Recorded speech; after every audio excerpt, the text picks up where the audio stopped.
गुजरात के वडनगर का काला वासुदेव चौक, खपरैल की छत वाला छोटा सा घर, ये घर था चाय की रेहड़ी चलाने वाले दामोदर दास और हीराबा का। 17 सितंबर 1950 को यही नरेंद्र मोदी का जन्म हुआ।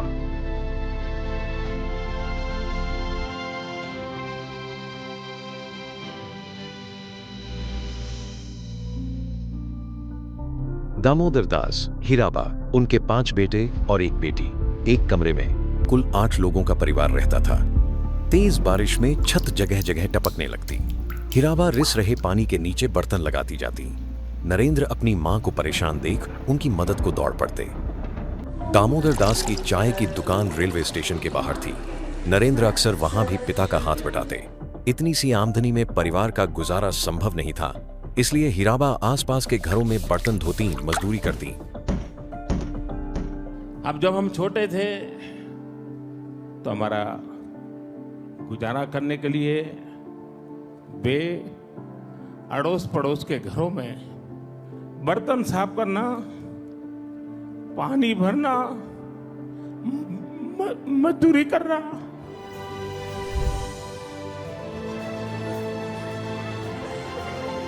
नरेंद्र मोदी की शुरुआती पढ़ाई वडनगर की कुमारशाला में हुई। 8 साल की उम्र में वे आरएसएस की शाखाओं में जाने लगे। धीरे धीरे उनके मन में बैराग पैदा होने लगा और उन्होंने अपना उपनाम रख लिया, अनिकेत, यानी जिसका कोई घर नहीं। उनके समाज की परंपरा के मुताबिक 13 साल में नरेंद्र की शादी भी कर दी गई। लड़की थी ब्राह्मणवाड़ा गांव की जशोदाबेन। गौना 18 की उम्र में होना था, लेकिन उससे पहले ही नरेंद्र आध्यात्म की ओर मुड़ गए। मोदी ने इस अनुभव को अपने ब्लॉग में लिखा। मैंने जब घर छोड़ने का फैसला कर लिया तो उसे भी माँ कई दिन पहले ही समझ गई थी। संतान घर से दूर जा रही हो तो माँ की ममता पिघल ही जाती है। माँ की आंख में आंसू थे, लेकिन मेरे लिए खूब सारा आशीर्वाद भी। घर छोड़कर नरेंद्र पहले रामकृष्ण मिशन के बेलूर मठ गए। इसके बाद दिल्ली, राजस्थान, पूर्वोत्तर और फिर हिमालय।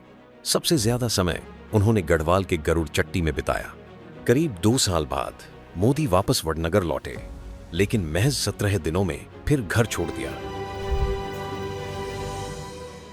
मोदी अहमदाबाद के डॉक्टर हेडगेवार भवन में रहने लगे। यहां वे संघ के स्वयं सेवक, फिर शाखाओं के प्रभारी और फिर प्रचारक बन गए। 15 वर्षों तक मोदी ने देश भर में संगठन के विस्तार के लिए जी तोड़ काम किया। 1985 में सक्रिय राजनीति में आए और जल्द ही बीजेपी की राष्ट्रीय चुनाव समिति के सदस्य बन गए। साल 1990 लालकृष्ण आडवाणी ने राम रथ यात्रा निकाली। नरेंद्र मोदी ने सोमनाथ से मुंबई तक इसका बेहद सफल समन्वय किया और राष्ट्रीय नेताओं के करीब आए। जब 2 साल बाद मुरली मनोहर जोशी ने लाल चौक पर तिरंगा फहराने के लिए एकता यात्रा निकाली, तो उसमें नरेंद्र मोदी दूसरे नंबर के नेता थे। लाल चौक में पोस्टर्स लगाए, दीवारों पे लिखा है, जिसने अपनी मां का दूध पिया हो वो श्रीनगर के लाल चौक में आए। 26 जनवरी को परसों, अब चंद घंटे बाकी हैं, लाल चौक में फैसला हो जाएगा किसने अपनी मां का दूध पिया। इस यात्रा पर गोलियां भी चली। नरेंद्र मोदी जानते थे मां ये सुनकर परेशान होगी। लाल चौक पर तिरंगा फहराने के बाद नरेंद्र मोदी जम्मू लौटे।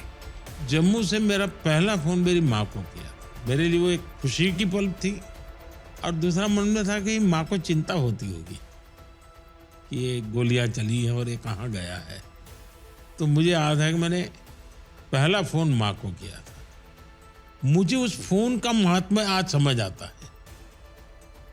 वैसा मुझे फीलिंग और मैं कहीं आया नहीं। अहमदाबाद लौटने पर मोदी के सम्मान में एक कार्यक्रम रखा गया। यहां पहली बार मां हीराबा सार्वजनिक मंच पर मोदी की सराहना के लिए सामने आई। गुजरात बीजेपी तब 2 खेमों में बटी थी, शंकर सिंह वाघेला और केशुभाई पटेल।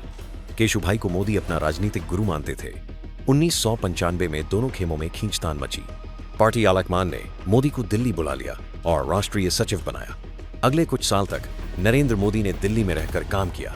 1 अक्टूबर 2001 नरेंद्र मोदी एक टीवी पत्रकार के दाह संस्कार में गए थे। तभी तब के पीएम अटल बिहारी का बुलावा आ गया। मोदी पीएम आवास पहुंचे तो अटल ने कहा, दिल्ली में पंजाबी खाना खाकर तुम काफी मोटे हो गए हो, फिर से गुजरात लौट जाओ। एक इंटरव्यू में मोदी बताते हैं, मुझे तब तक ये अंदाजा नहीं था कि अटल जी मुझे गुजरात का मुख्यमंत्री बनाना चाहते हैं। हालांकि वे आदेश टाल नहीं सके और अगली सुबह दिल्ली से अहमदाबाद की फ्लाइट पकड़ी। मोदी ने अपने ब्लॉग में लिखा, एयरपोर्ट से मैं सीधे माँ से मिलने गया। खुशी से भरी माँ का पहला सवाल यही था कि क्या तुम अब यहीं रहा करोगे। माँ मेरा उत्तर जानती थी। 7 अक्टूबर 2001 नरेंद्र मोदी ने पहली बार गुजरात के मुख्यमंत्री के तौर पर शपथ ली। नरेंद्र दामोदरदास मोदी ईश्वरना नामे। हीराबा दूसरी बार सार्वजनिक मंच पर बेटे को आशीर्वाद देने पहुंची। मोदी को मुख्यमंत्री बने साल भर भी नहीं हुआ था कि 2002 में गुजरात में दंगे हो गए। सरकार पर दंगे प्रायोजित करने के आरोप लगे। तब मोदी ने एक इंटरव्यू में कहा, क्रिया और प्रतिक्रिया की चेन चल रही है। हम चाहते हैं कि ना क्रिया हो ना प्रतिक्रिया हो। गुजरात दंगों पर नरेंद्र मोदी को पहले मजिस्टीरियल कोर्ट और फिर सुप्रीम कोर्ट से क्लीन चिट मिल गई। इन आरोपों पर वो कभी डिफेंसिव भी नजर नहीं आए। I am a born Hindu, nothing is wrong. So I am a Hindu nationalist, so you can say yes, I am a Hindu nationalist. Hindu हृदय सम्राट की छवि और साथ में आर्थिक तरक्की का गुजरात मॉडल, इन दोनों ने मिलकर 2014 लोकसभा चुनाव के लिए मोदी की प्रधानमंत्री पद की दावेदारी सबसे मजबूत कर दी। Narendra Modi will be our prime ministerial candidate for the coming Lok Sabha election. Modi युग से पहले 1999 में बीजेपी अधिकतम 182 सीटें जीत सकी थी, लेकिन 2014 चुनाव में पहली बार 282 सीटों के साथ पूर्ण बहुमत हासिल किया। नरेंद्र मोदी बने भारत के 16वें प्रधानमंत्री। 2018 तक बीजेपी 21 राज्यों की सत्ता में आ गई। 2019 और 2024 चुनाव जीतकर मोदी लगातार सबसे ज्यादा समय तक पद पर रहने वाले देश के दूसरे प्रधानमंत्री बन गए हैं। इस संसद भवन के दौर पक्ति पर अपना शीश झुका करके इस लोकतंत्र के मंदिर को श्रद्धा भाव से नमन करते हुए मैंने पैर रखा था कि रेलवे प्लेटफॉर्म पर गुजारा करने वाला एक गरीब परिवार का बच्चा पार्लियामेंट पहुंच गया।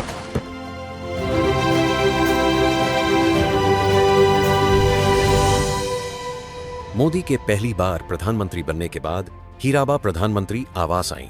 वो तस्वीरें मोदी और हीराबा के लिए बेशक महत्वपूर्ण थीं, लेकिन भारतीय लोकतंत्र के लिए उससे भी ज्यादा। दूसरे के घरों में बर्तन धोने वाली एक महिला का बेटा दुनिया के सबसे बड़े लोकतंत्र का प्रधानमंत्री बन गया था। 30 दिसंबर 2022 को हीराबा का 100 साल की उम्र में निधन हो गया। 75 वर्ष के हो चले नरेंद्र मोदी मां के बगैर आज तीसरा जन्मदिन मना रहे हैं। एक बेहद सक्रिय राजनीतिक जीवन का सिलसिला अनवरत जारी है।